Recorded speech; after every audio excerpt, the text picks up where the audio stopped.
In today's video, we're going to talk about how I manage to maintain my house or ensure my house is clean with my kids in the house.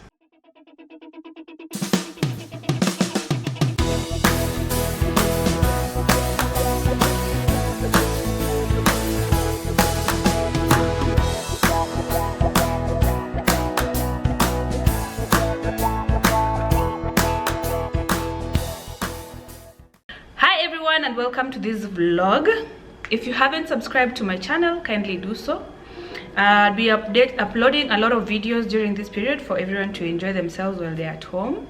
In today's video, we're going to talk about how I manage to maintain my house or ensure my house is clean with my kids in the house. So you realize that during this period the kids are at home and it can be quite hectic to maintain the house or to ensure that your house is clean all the time. So this is a question I get a lot. I get asked a lot because I have 4 children and they range from 18 years to 2 years. So these are my 7 things that I do to ensure that my house is clean and it runs well. Okay? So the first thing is very important, and it's routine. If you don't have a routine in your house, you will not be able to manage or maintain anything. For your house to run from morning to evening, there has to be a routine. So for me, routine works very well, be it for me, be it for the kids, be it for the help, for just basically anyone who is in the house. Routine is very important. For example, with the house help, when she has a routine, she knows what she needs to do when she wakes up in the morning, she knows what time she needs to cook the food, what she needs to cook, what time the kids bathe, what time they sleep. I mean, all this is in a timetable and it's a routine that we purpose to follow every other single day. For example, with the kids, when they have a routine, they know when they wake up what they're supposed to do, what time they're supposed to catch up with classwork, what time they're supposed to have their playtime, what time they're supposed to eat, what time they're supposed to bathe. So it makes everything move easily around the house so that you know what you're supposed to do at what time during the week or during the month or during the day. It basically helps you run your house properly. Number 2, the one thing that also I feel like it's very important is cleaning up. Cleaning up after yourselves. This is something that I try to instill in my kids. You know, pick up after yourself, clean up after yourself. You've eaten, clean up, take the dishes to the sink. I try to instill this to my help as well. When you've cooked, you know, wipe the surfaces. You know, clean up the floors if they are messed up, so that the house is constantly clean. Cleaning up after yourself. For the kids, when they have removed their clothes, they're going to take a shower, take the clothes to the washing area, or take the clothes to where they're supposed to be.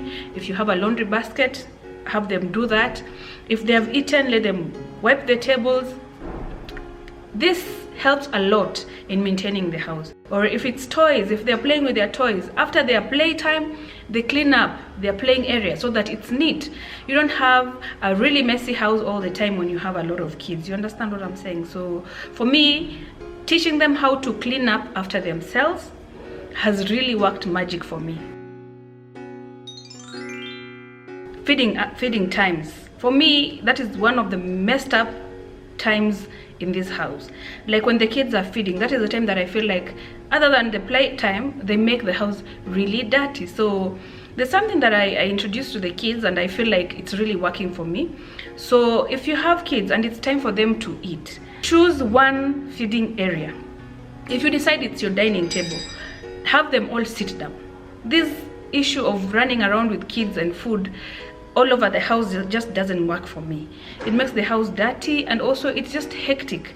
Having you run up after the kids and feeding them while they're playing is just too much for me. So for me, when we're having family dinners or family meals, that's when we use the dining area. When the kids are having lunch during or snacks during these other normal hours, they use the plastic tables and chairs that I have bought for them to use in the kitchen. So it really helps so that the house doesn't really get messed up. The other thing that I've been doing that really works for me to maintain the house is set aside a space for them to play. If you're lucky enough to have an extra room in your house, like myself, put aside a playing area. In their playing area, they have their toys, they have their TV, they can watch their things there. They can use their tablets there if they need to, you know. So for me, having a secluded place for their playing area really has helped, because now they don't come to this other side of the house with their toys, unless or otherwise I let them to. But under normal circumstances, they know playtime means playing area, or playtime means going out to play, because there are times when they play in the house in their playing area, and there are times that are allocated for them to go outside to play with their friends. So whichever works for you. If you don't have a playing area or a room, an extra room to change into a playing room, you can just put aside a corner of your house or a corner of your bedroom or your living room, somewhere where has a place that has some space for your kids to play. So let them know that that is the only space in the house they can use to play. It helps a lot in terms of maintaining the house and keeping your sanity. Number 5 is for me, when the kids are on holiday. Of course, I have a different routine for when they are going to school, and I have a different routine for when they are at home for holidays. So when they're home on holidays, like now this time, they spend a lot of time in the house, more than they spend outside. So there are things that I have to do away with when the kids are on holiday. I remove all the carpets, I remove all the centerpieces because sometimes they break, and I remove all the pillows, the cushions, anything that can be ruined, I remove. And there's this thing I got that I use covering the seats, the arms of the seats. The arms of the seats get dirty easily because they are easily touched or easily stepped. If you have kids, you might have experienced this. So I got this stitched for the holiday, so that now I use them to cover the arms of the seats so that they don't get dirty, because my seats are bright.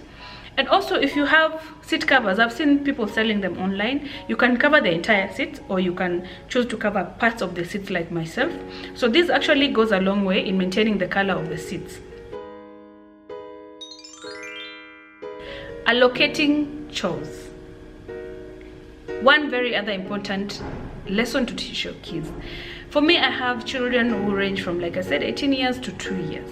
The 18-year-old knows what she's supposed to do on a daily basis. Things like washing her clothes. I don't expect my house girl to do that because she's old enough.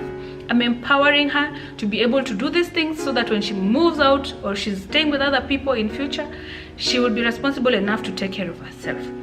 Wash her clothes, make her bed. That goes for all my kids from the 4-year-old. 4 years, 9 years, 18 years, all of them. Make your own beds. For the older one, if she's able to cook, if she's able to make breakfast, she does that. For my son, the 9-year-old, if she's able to wash utensils, I have him do that. It's in the routine, it's in the timetable. He knows what time he's supposed to wash the utensils, he knows what time he's supposed to wipe the tables. For the 4-year-old, make your bed when you wake up, brush your teeth. Teach them these basic things, because it even helps a lot when you have a house girl. Sometimes it can get overwhelming. You realize that you're having different nannies all the time. It's because they get overwhelmed. You have grown-up kids who are able to do things for themselves, but they're sitting around watching TV. Their legs are up on the seats everywhere. Teach them how to help out around the house. This helps even the house girls that you have, or the help that you have, they don't get overwhelmed. So you have a good relationship with the people you live with. So, and also in future, it helps them to be independent, to learn how to do these things on their own, whether you're there or not. So yeah, I hope you learned something from this. And if you have any other routines that you have, or things that you have that help you manage your kids and make sure that you have a clean space for everyone to enjoy in your home, kindly share with us down below so that we all learn 1 or 2 things from each other. Keep safe, stay safe during this period. Kindly subscribe to my channel. And also give us a like if you enjoy these videos. Until next time, bye bye.